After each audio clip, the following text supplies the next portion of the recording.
Untuk apa kita hidup sampai 89 tahun tapi sama cucu tak tanda, pendengaran udah hajab, pemikiran udah pikun. Saya pernah Pak bertamu ke rumah kawan saya di dekat Pam Tirtanadi Sunggal sana. Saya baru pulang kuliah subuh di Masjid Nurul Huda Bunga Asoka.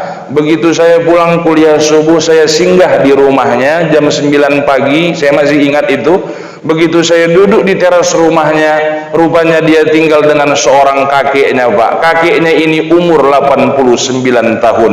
Begitu saya duduk, kakek ini keluar dari kamar mandi rumahnya. Saya lihat muka basah, telinga basah, kaki basah, langsung lari ke musola dekat rumahnya. Saya berdecak kagum, Allahu Akbar, orang setua ini masih rajin sholat duha.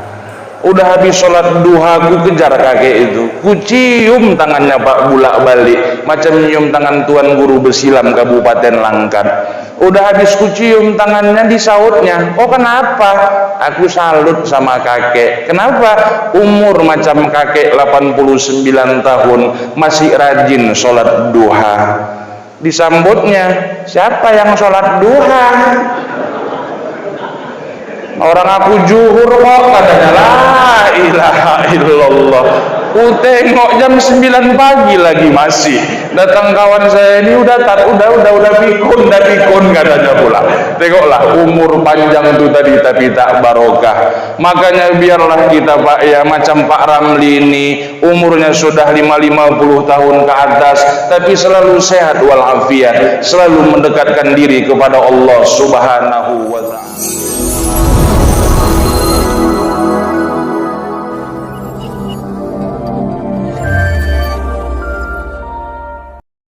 Bismillahirrahmanirrahim. Assalamualaikum warahmatullahi wabarakatuh.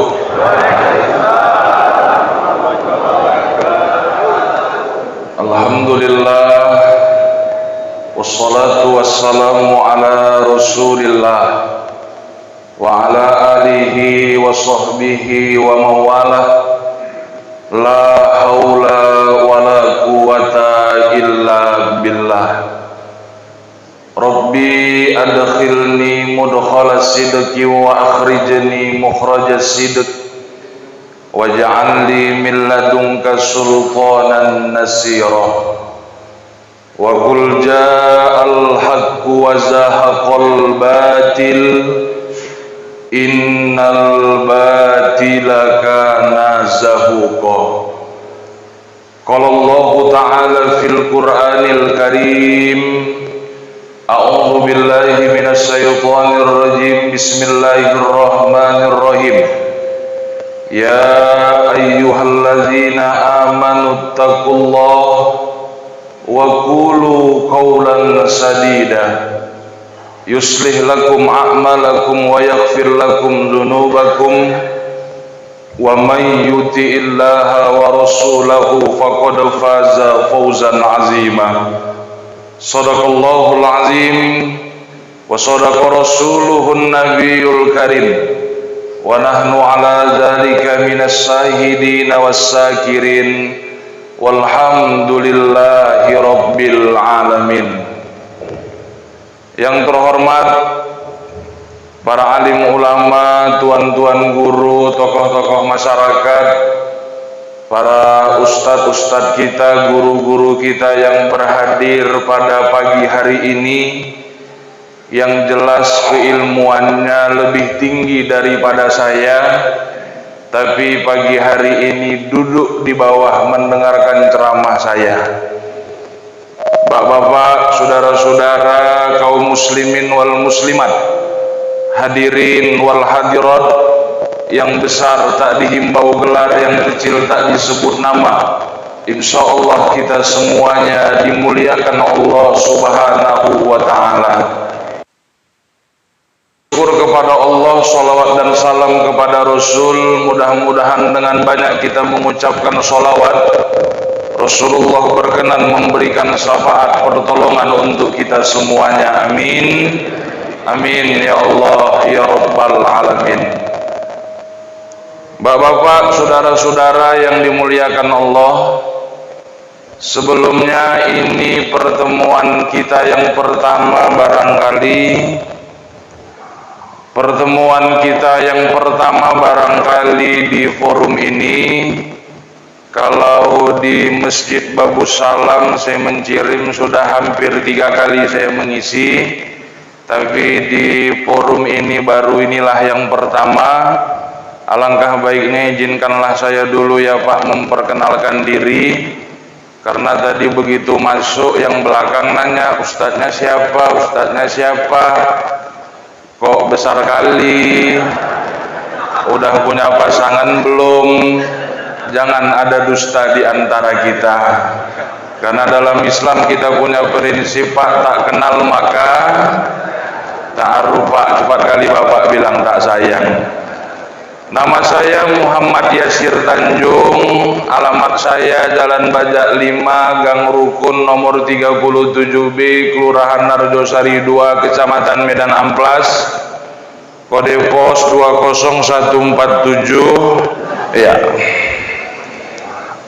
Alamat saya di Jalan Bajak 5, Gang Rukun nomor 37B, Kelurahan Narjosari 2, Kecamatan Medan Amplas, kode pos 20147, nama lurah Ibu Francisca, nomor induk pegawai 09011232728. Alhamdulillah Pak, saya hidup di dunia ini masih baru 2 kali wisuda. Saya nggak nyombongkan diri ya Pak, demi Allah saya nggak sombong. Alhamdulillah saya pernah wisuda sarjana sama wisuda TK. Alhamdulillah status baru saja berumah tangga sekitar 6 tahun yang lalu dengan wanita pilihan saya asal Kabupaten Langkat, Sumatera Utara. Mungkin ini perkenalan kita di forum komunikasi silaturahmi masjid dan musola ini. Kiranya nanti kalau kita jumpa di luar, kita bisa bertegur sapa baik antara satu dengan yang lainnya. Bapak-bapak, ibu-ibu yang dimuliakan Allah Subhanahu wa Ta'ala, kita hidup di dunia ini sebagai hamba Allah Subhanahu wa Ta'ala. Tentu kita sebagai hambanya ingin selalu dekat kepada Allah Subhanahu wa Ta'ala. Al-Imam Ibnu Athaillah As-Sakandari di dalam kitab Mutu Manikam dari kitab Al-Hikam, dari sekian banyak manusia hidup di dunia ini Bapak Ibu, kalau dia terus mau dekat hubungannya dengan Allah, ada beberapa cara Pak yang harus kita lakukan saat kita masih hidup di dunia ini. Apa yang pertama Pak Ustadz? Yang pertama ialah timbulkan sikap al-mahabbah kita, timbulkan sikap cinta kita ini kepada Allah Subhanahu wa Ta'ala. Ibnu Qayyim Al-Jauziyah pernah berkata seperti ini Pak, bahwa al-mahabbah ini merupakan hubbulnya daripada iman, pengikatnya iman. Itu makanya kalau sudah kita timbulkanlah rasa cinta ini dalam diri kita, bagaimanapun situasi dan kondisi yang kita hadapi saat sekarang ini, panas terik membuat kulit kita kering, hujan lebat membanjiri bumi, tidak ada alasan Pak untuk tetap terus kita semuanya beribadah kepada Allah. Tapi banyak umat manusia hari ini yang sudah tak ingat lagi sama Allah. Penyakit kita orang Islam ini satu Pak ya, kalau sudah dapat bala bencana, datang musibah, bangkrut usahanya, corona nggak siap-siap, baru mau sholat. Waktu tinggi-tinggi dulu pangkat jabatannya, berkilat mobilnya, cantik bininya, bertingkat rumahnya, lupa kita sama Allah. Makanya dalam kesempatan ini saya ingin mengajak sama kita semua, ayolah Pak, tanamkan terus rasa cinta ini kepada Allah Subhanahu wa Ta'ala. Banyak sebenarnya Pak contoh manusia hidup di dunia ini yang selalu menyandarkan rasa cintanya kepada Allah di atas segala-galanya. Siapa itu Pak Ustadz? Itulah Nabi Ibrahim alaihissalam, Nabi Ismail alaihissalam, yang mungkin bulan ini kembali saudara-saudara kita diberangkatkan lagi untuk bisa berangkat ke Mekah dan Madinah Al-Munawwarah. Saya doakan semoga seluruh jemaah yang berhadir pada pagi hari ini, kita semua nanti Pak bisa sampai berangkat ke tanah suci. Apalagi daftar tunggu porsi keberangkatan haji di zaman ini lama cukup luar biasa. Semalam saya baru pulang ceramah dari Jakarta di Kementerian Agama Republik Indonesia. Cerita Pak Dirjennya sama saya, Pak Sugeng, Ustadz Yasir tinggal di Medan ya? Iya Pak, saya bilang. Ustadz, khusus untuk kota Medan, Deli Serdang, Serdang Bedagi, Tebing Tinggi, kalau tuan-tuan, saudara-saudara besok hari Senin mau daftar di salah satu bank syariah Indonesia, itu peraturan dari pemerintah kita harus ada uang dulu 25.500.000 untuk disetorkan menunggu porsi haji. Itu kata Pak Dirjen khusus untuk kota Medan dan Deli Serdang. Bapak-bapak bisa berangkat 17 atau 20 tahun yang akan datang. Lama cukup luar biasa. Makanya bagi kita hari ini yang mungkin terlalu lama Pak untuk menunggu porsi keberangkatan haji, ada salah satu paket ibadah yang pahalanya sama seperti orang yang mengerjakan ibadah umroh dan haji ke Baitullah. Apa ibadahnya Pak Ustadz? Sudah sering kita rayakan tiap tahun, ibadah kurban sebagai bentuk rasa kesyukuran kita atas nikmat yang hari ini banyak Allah berikan untuk kita semuanya. Karena hidup nih Pak, mohon maaf saya sering saya sampaikan di mana-mana, harta yang Bapak cari mungkin bekerja di Kutalimbaru sama Kecamatan Sunggal ini, yang kita kumpulkan itu Pak bukanlah perkara banyaknya, tapi perkara berkahnya. Pandai kita untuk mensyukurinya. Jangan pernah pelit-pelit kita sama harta. Ini kadang datang masjid buat acara Isra Mi'raj tanggal 5 bulan 3 malam minggu, Bapak tuh ngasihnya cuma 5.000, bawa anak 6, tambah dia sama bininya 2, 8. Kok di tempat kami kan acara-acara kayak gini lah Pak, pakai kue kan, satu bungkus tuh biasa 3.000 perak, 3 kali 8 24, 19.000 tekor panitia. Jangan pelit-pelit kali awak sama harta. Jadi intinya orang Islam itu, orang menciring itu harus kaya Pak Ustadz, harus kaya, nggak boleh miskin kita orang Islam nih. Jadi macam mana lah Ustadz contohnya biar lebih mudah kami memahami syukur nikmat yang harta itu banyak Allah kasih sama kami. Nikmat tuh Allah kasih sama kami, tapi nikmat yang banyak tuh kami gunakan untuk bantu bangun masjid, nyumbang ke anak yatim, bantu fakir miskin, ke hal yang baik lah Ustadz. Macam mana Ustadz contohnya? Gini Pak contohnya yang masuk ke akal kita. Sebelum masuk acara penutupan pengajian kita nanti menjelang Idul Fitri, beberapa petinggi, komisaris, fungsionaris FKSMM ini mengadakan rapat dipimpin oleh Ustadz Hendro. Bapak-bapak, saudara-saudara sekalian, ada kira-kira Pak masukan nanti untuk acara penutupan pengajian kita menjelang Idul Fitri? Oh ada ketua, saya, apa itu? Kayak mana ketua nanti pas malam nuzul Quran, kalau bisa kita buatlah ketua acara tablik akbar kayak acara subuh. Kayak mana nanti pas malam nuzul Quran itu kita undang ketua beberapa orang anak yatim, enggak pun bisa banyak kita santuni ketua sikit, yang penting barokah dia. Oh cocok ini, cocok, setuju, catat. Ada lagi kira-kira, ada ketua saya, apa itu? Kayak mana ketua Hendro untuk lebih memberkahkan rezeki jemaah-jemaah kita ini lagi. Kayak mana tahun ini ketua kita kumpulkan lawang, kita belikanlah ketua sarung sama baju koko ustadz-ustadz yang pernah ngisi di FKSMM ini. Contoh ini ya Pak, misal aku nggak minta, misal ini siapa rupanya yang kita belikan, kok bisa Abdil, yang lain-lain termasuk si Yasir lah yang agak-agak lancip bibirnya itu, kok bisa kita belikan lah dia. Contoh ya Pak, rupanya setuju semua.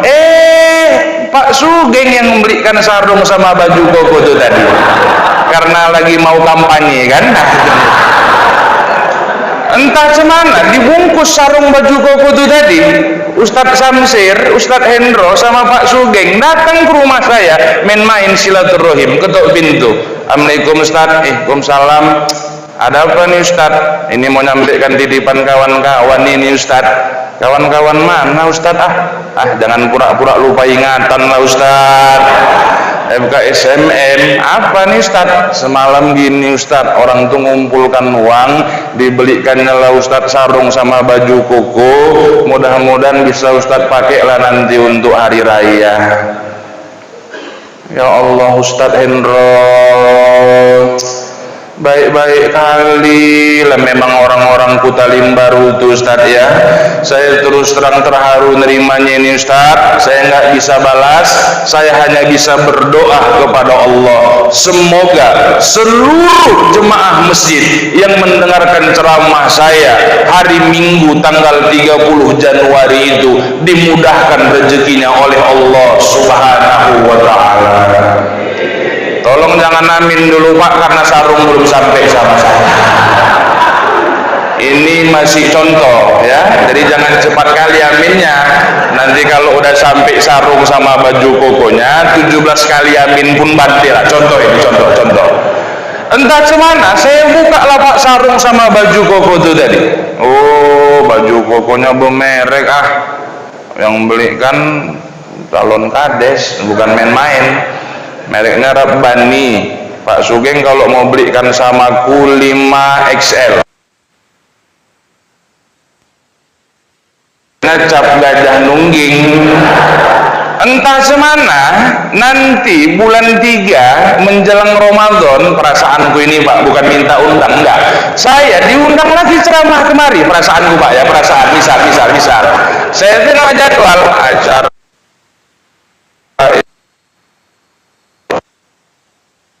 baju koko harus dipakai ini ini karena orang tuh yang belikan ini. Sampailah saya di sini Pak, saya pakai sarung sama baju koko yang Bapak belikan itu tadi. Jujur Bapak jangan noko, cemana perasaan Bapak? Senang Bapak kan? Ada pula yang bercakap dekat lemari Quran sana, Bang, dipakai nyala Bang sarung yang kita beli itu Bang. Tengok Bang, baju kokonya Bang, aku tuh Bang yang belikannya Bang. Pas kali kan Bang warnanya sama dia. Kok tahu kocok?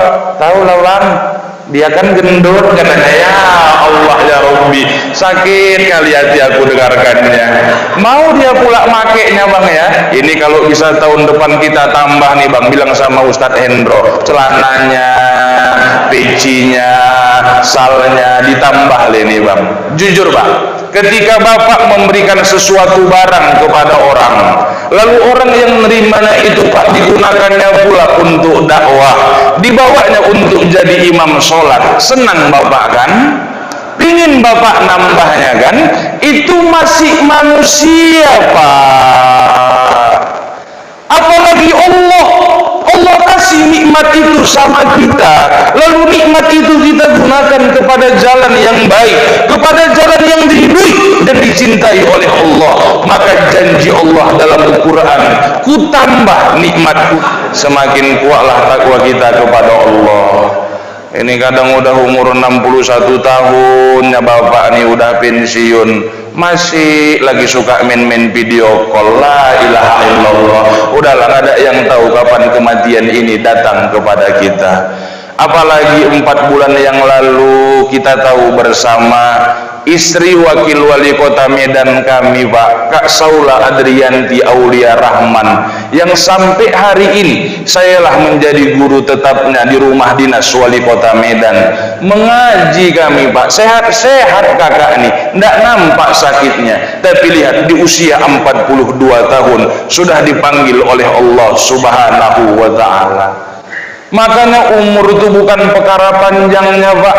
Untuk apa kita hidup sampai 89 tahun tapi sama cucu tak tanda, pendengaran udah hajab, pemikiran udah pikun.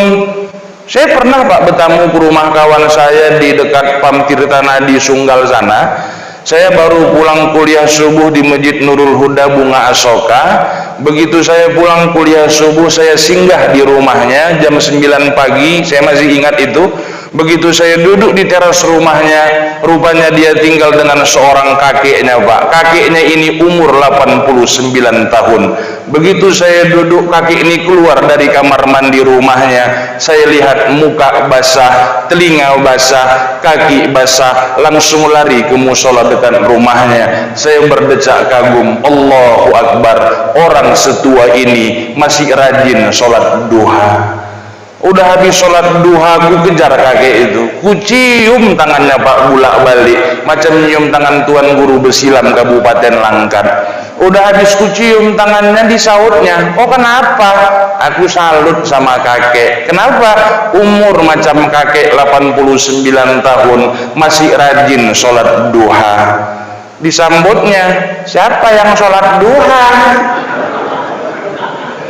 Orang aku zuhur kok, katanya. La ilaha illallah.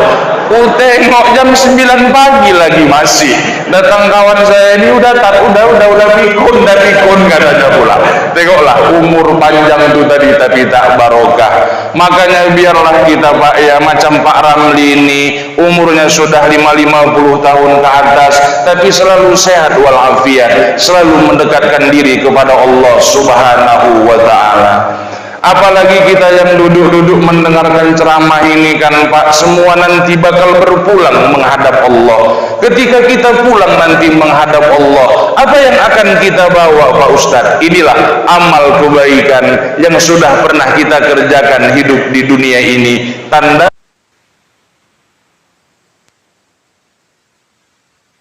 wa ta'ala. Sama contohnya mungkin kalau Bapak Ibu baru pulang dari luar kota barangkali. Kita kalau baru pergi tugas, baru pulang dari jauh-jauh itu Pak, sampai kita ke kampung ini lagi, apa yang ditanya sama kawan-kawan kita?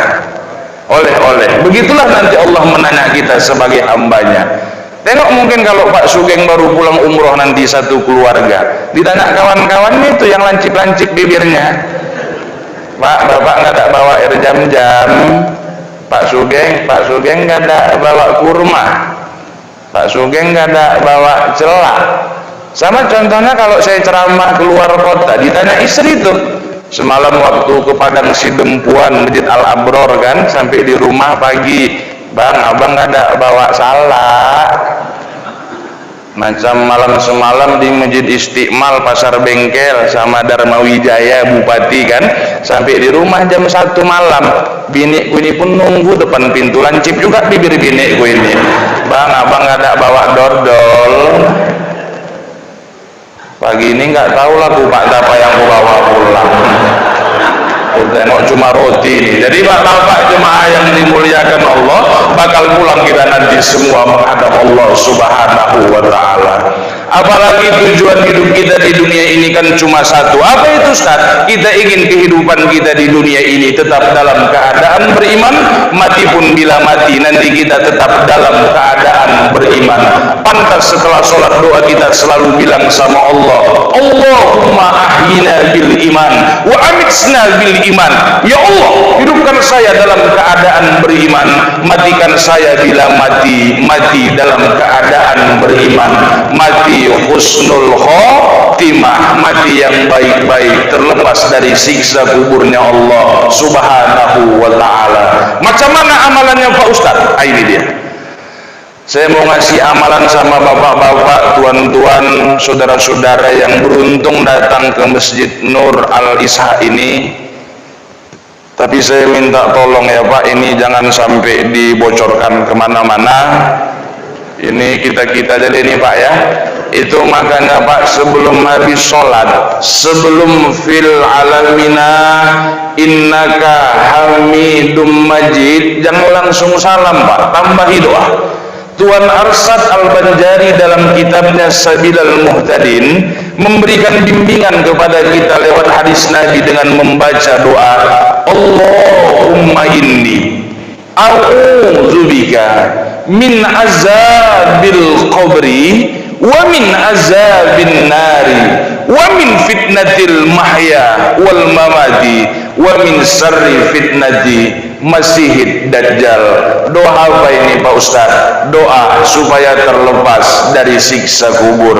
Nanti potongan doa ini akan saya kirim lewat WA melalui Pak Haris atau Ustadz Hendro. Kiranya nanti beliau dapat membagikan kepada seluruh jemaah sebagai tambahan motivasi ibadah kita ke depan di hadapan Allah Subhanahu wa Ta'ala. Artinya, buatlah hal yang baik dalam kehidupan ini Bapak Ibu yang dimuliakan Allah, karena hidup nih kita nggak ada yang tahu kapan kita akan berakhir hidup di dunia ini. Mumpung masih sehat, banyak-banyak kita ikut majelis taklim seperti yang dibuat oleh Ustadz Hendro hari ini. Nanti kalau udah sakit, kumat asam urat, baru nggak bisa kemana-mana. Makanya mumpung masih ada harta, masih ada pangkat jabatan, gunakan di jalan yang baik dan diridhoi oleh Allah Subhanahu wa Ta'ala. Karena kalau sudah berpisah ruh dari jasad ini Bapak Ibu yang dimuliakan Allah, tidak ada lagi nanti yang bisa dikenang oleh sanak famili keluarga kita, tidak ada lagi nanti yang bisa dikenang oleh sahabat-sahabat kita di FKSMM ini. Hanyalah amal kebaikan yang pernah kita kerjakan saat kita masih hidup di dunia ini. Al-Ustaz Haji Muhammad Arsyad Tholib Lubis, salah satu pendiri Al-Jam'iyatul Wasliyah, beliau pernah mengatakan Bapak Ibu, manusia di dunia ini Pak ada 4 macam. Ada yang pertama, manusia hidup di dunia ini hidup, tapi selalu hidup dia di hati orang lain. Lalu ada yang kedua, ada manusia ini memang mati jasadnya, tapi selalu hidup dia di hati orang lain. Lalu ada yang ketiga, ada manusia ini memang hidup jasadnya seperti kita hari ini, tapi mati di hati orang lain. Lalu ada yang keempat, ada manusia ini mati jasadnya, tapi mati pula di hati orang lain. Nomor berapakah kita? Saya tidak akan sanggup untuk menjawabnya. Hanya amal kebaikan yang pernah kita kerjakan saat kita masih hidup di dunia ini. Bapak-bapak, saudara-saudara yang dimuliakan Allah. Selanjutnya, setelah bagus hubungan kita ini dengan Allah, terakhir, jangan pernah lupakan hubungan baik kita antara sesama manusia. Hablum minan nas kita, baik antara satu dengan yang lainnya. Cuman kadang penyakit kita orang Islam di Indonesia ini satu ya Pak, sering saya sampaikan ini Pak di mana-mana. Saya memang walaupun jelek-jelek kayak gini, tapi alhamdulillah sudah beberapa kali saya Pak diundang orang ceramah ke luar negeri. Saya nggak nyombongkan diri Pak, demi Allah saya nggak sombong. 5 hari yang lalu saya baru pulang ceramah dari kedutaan besar Turki, Jalan Tuntungan belok kiri. Dan terakhir semalam sore saya baru pulang ceramah dari Belanda, belakang rumah janda. Apa yang saya katakan, penyakit kita orang Islam ini satu Pak, kita hari ini banyak tapi mudah kali untuk berpecah belah. Ayo jaga kebersamaan kita, jaga kekompakan kita dari orang-orang yang ingin menghancurkan umat Islam saat sekarang ini. Kita lihat para penista-penista agama yang kurang ajar di Jakarta sana, hari ini pelan-pelan sedang mencoba bagaimana kebersamaan umat Islam kita saat sekarang ini. Semalam baru-baru ini Ferdinand Hutahea mengatakan bahwa Tuhan yang kita sembah adalah Tuhan yang lemah. Ini kan kurang ajar manusia ini. Mau dipancing nggak umat Islam ini supaya marah? Tapi satu pesan Nabi Muhammad di akhir zaman ini, orang Islam hidup di dunia ini harus mencontoh seekor binatang. Binatang Ustaz? Iya. Binatang apa Pak Ustaz? Lebah. Tengok Pak, dari 114 surah dalam Al-Quran, Allah letakkan dan muliakan satu surat lebah di dalamnya. Itulah Quran surah An-Nahl. Apa rupanya Pak Ustaz kemuliaan lebah ini? Kata Nabi Muhammad, masalul mu'min kamassalin nahal. Perumpamaan orang-orang mukmin itu harus kayak lebah ya, kata Rasulullah. Apa yang harus kita contoh dari lebah itu Pak Ustaz? Yang pertama, lebah adalah seekor binatang yang suka akan kebersamaan, tak suka akan pertengkaran. Tengok Pak, kalau kita lihat hinggap sarang lebah di satu pohon, kita ganggu sarangnya, lari kita kemana? Dikejar gitu. Berondong awak ke dekat Masjid Nur Isha ini, di dalam kamar mandi ditunggunya itu, kapan kau keluar, ajab kau buat, kata lebah itu pula. Kita orang Islam ini pun harus seperti itu juga ya Pak. Kita tak pernah mengganggu orang di luar sana. Orang di luar sana jangan coba-coba pernah mengganggu kita. Orang itu katakan jual, kita pasti katakan beli. Umat Islam itu cinta akan kedamaian, tak suka akan pertengkaran. Itu yang pertama. Lalu yang kedua, apalagi yang harus kita contoh dari lebah itu Pak Ustaz?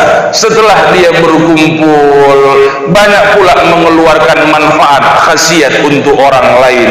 Apa itu Pak Ustaz? Madu. Tengok Pak, semalam saya baca buku, penerbit buku ini dari Yogyakarta, tebalnya 237 halaman. Nama penulisnya Profesor Dr. Haji Yusuf Sanusi. Rupanya madu ini, Allahu Akbar, subhanallah, bisa menyembuhkan segala macam penyakit manusia. Bisa menyembuhkan panas dalam, bisa menyembuhkan jerawat, bahkan madu ini bisa menaikkan imun orang. Yang kata-katanya kalau mau dekat bulan puasa diisukan lagi datang Omikron ini. Aku pun bingung juga. Menaikkan imun manusia, artinya punya manfaat untuk orang lain. Bahkan yang terakhir di halaman terakhir Pak Sugeng saya baca, rupanya madu ini bisa mengurangi orang yang pagi ini berat badannya berlebih. Aku nggak kuamalkan, makanya aku nggak kurus-kurus, terutama sama ibu-ibu yang di teras-teras itu yang kegemukan. Bisa Pak Ustadz? Bisa. Macam mana caranya Ustadz? Asalkan ibu rela di madu, kurus lah ibu. Gila Ustadz nih, kata ibu itu pula. Ayo kita orang Islam ini pun harus seperti itu juga, terutama di forum yang kita cintai ini. Dimanapun kita mungkin dipindahkan sama Ustadz Hendro dari satu tempat ke tempat yang lain, dari satu bidang ke bidang yang lain, harus punya manfaat untuk orang lain. Khairun nas anfa'uhum linnas, sebaik-baik manusia adalah manusia yang terbaik untuk orang lain. Jaga kebersamaan kita, jaga kekompakan kita. Ini hal yang baik yang digagas oleh ustadz-ustadz kita di Kecamatan Sunggal dan Kutalim Baru ini. Buat hal yang baik dalam kehidupan ini, insya Allah kalau kita saling bersatu, apalagi kata beliau tadi ada 36 masjid Pak Ustadz yang kami kumpulkan di Kecamatan Sunggal dan Kutalim Baru ini. Kalau beginilah ramainya kita umat Islam ini, saling menjaga ukhuwah Islamiyah kita, yakin dan percaya keberkahan tetap Allah turunkan di kampung yang kita cintai ini. Mudah-mudahan kita yang hadir pada hari ini termaksud salah satu orang yang selalu membaguskan hubungan kita dengan Allah, dan jangan lupa baguskan selalu hubungan baik kita antara sesama manusia. Bapak-bapak, saudara-saudara yang dimuliakan Allah, inilah saya Muhammad Yasir Tanjung menyampaikan ceramah dengan gaya yang biasa-biasa saja. Kalaupun kita harus sedikit tertawa dengan ceramah itu, silahkan kita tertawa, tapi yakinlah Pak, tertawa ini hanya metode dakwah saja, ya, supaya kita tak jenuh untuk mendengarkannya. Kalau bapak-bapak, tuan-tuan, saudara-saudara cerdas, ada hikmah yang saya sampaikan itu tadi. Ya, kalaupun FKSMM kurang dengan ceramah saya, karena ini perdana, insya Allah lain waktu, lain kesempatan, kapanpun diundang, insya Allah saya siap datang, asalkan cocok aja, ya Pak ya. Cocok waktunya, bukan cocok yang lain-lain. Aduh, Pak Samsul si amplop aja. Saya alhamdulillah, walaupun bapak-bapak nggak nanya, umur saya baru 31 tahun Pak, baru lagi ceramah-ceramah nih pun baru-baru belajar lah, baru jalan 17 tahun. Saya asli didikan dari Al-Jam'iyatul Wasliyah Sumatera Utara. Saya selalu diingatkan sama ayah saya di rumah, juga seorang dai, seorang mubaligh, sir, kemanapun nak kau ceramah, acara besar, acara kecil, masuk kota, masuk ke desa, jangan pernah kau minta untuk dibayar ya nak. Iya ya, aku bilang, kata ayah, itu berdosa besar itu. Saya ulangi Pak, saya nggak pernah diajari ayah saya, diajari guru-guru saya ceramah tuh minta dibayar, berdosa besar itu Pak. Tapi yang paling berdosa besar Ustadz Hendro sama Ustadz Samsir, manggil Ustadz tadi nggak dibayar ya. Jadi mudah-mudahan sedikit yang saya sampaikan dapat kita amalkan dalam kehidupan kita bersama. Akhirnya saya tidak bisa lama-lama Pak di tempat ini karena jam 8 pas saya harus berada di Hotel JW Marriott menyampaikan tausiah pernikahan. Ada salah satu sahabat kita yang menikah di sana dan jam 8 saya harus berada di sana. Mohon izin, mohon maaf tak bisa lama-lama. Insyaallah lain waktu, lain kesempatan kita dapat bertemu lagi. Saya mohon doa kiranya tetap dalam keadaan sehat walafiat menyampaikan dakwah di masa pandemi ini. Akhirnya izin saya untuk beranjak sela. Aqulu qauli hadza. Wassalamualaikum warahmatullahi wabarakatuh.